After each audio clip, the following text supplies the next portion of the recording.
Ukraine's parliament passed legislation shifting its official Christmas holiday to December 25, in contrast to Russia's celebration on January 7. President Zelensky signed the bill into law, aiming to break away from Russian influence on religious customs.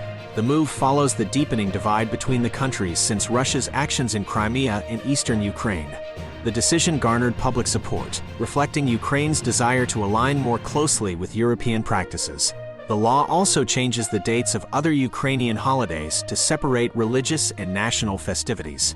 Alex Dorsainville, an American nurse working with El Roy Haiti, was abducted along with her child near Port-au-Prince.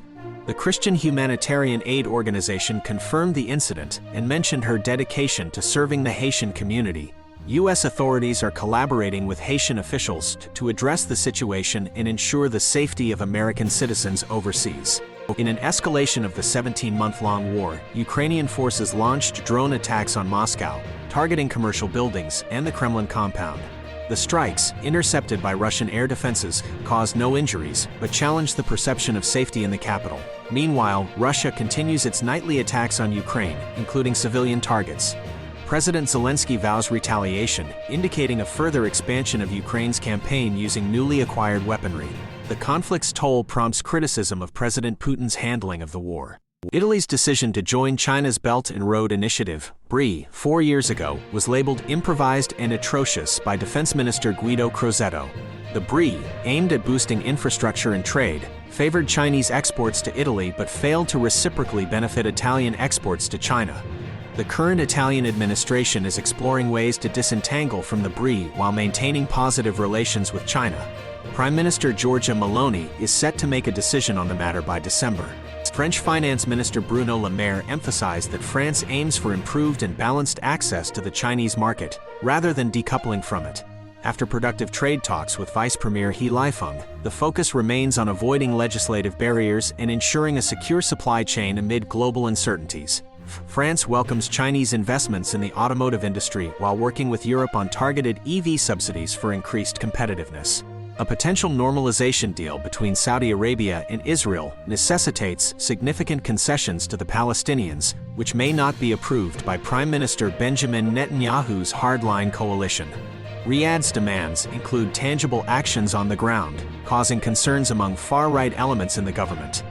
Opposition leaders might reconsider joining a coalition with Netanyahu for diplomatic relations with Saudis. Riyadh seeks a mutual defense pact with the U.S. and a civilian nuclear program, while the U.S. wants significant aid to Palestinian institutions and Saudi cooperation in other matters.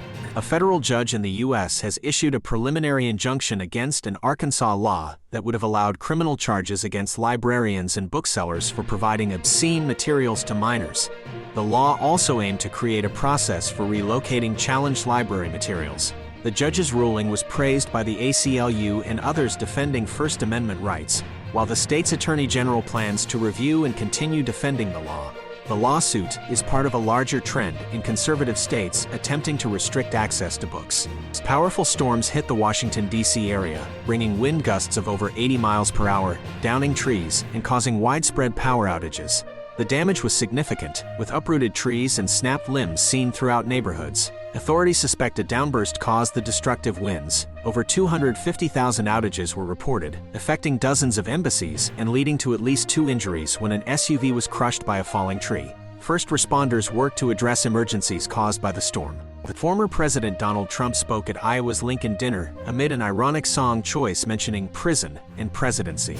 The Iowa GOP used Brooks and Dunn's "Only in America" for all candidate speeches, drawing attention to Trump's federal criminal charges. Some Twitter users pointed out the lyrics, but the crowd's reaction seemed unaffected as Trump addressed the sellout audience. He mentioned the scrutiny he faces as a candidate and the charges from the special counsel's investigation. 2 people were killed and 2 others injured in a mid-air collision between a helicopter and a gyrocopter during EAA AirVenture in Oshkosh.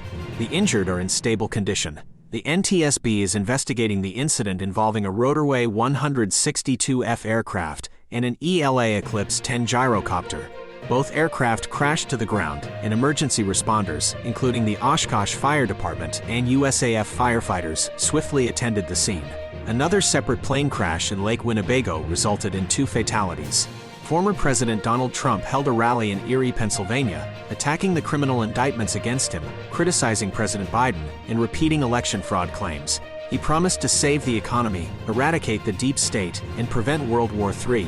Trump also targeted Philadelphia's crime rates, disparaged GOP candidates like Ron DeSantis, and discussed abortion and the Supreme Court's Roe v. Wade decision. He received applause for promising to appoint a special prosecutor to investigate the Biden crime family. In Burbank, California, police responded to a bear sighting and discovered the animal relaxing in a jacuzzi in a residential neighborhood. After its brief dip, the bear climbed over a wall and settled in a tree behind the home. Police warned residents to be cautious of bears and advised securing garbage and food to prevent such visits.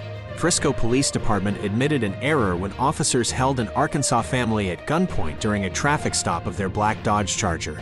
They ran a check on the out-of-state vehicle, but mistakenly registered it from Arizona instead of Arkansas, leading them to believe it was stolen. The incident drew media attention after the woman described the encounter on TikTok. The city of Frisco released body camera footage showing officers pointing guns and instructing the family to comply.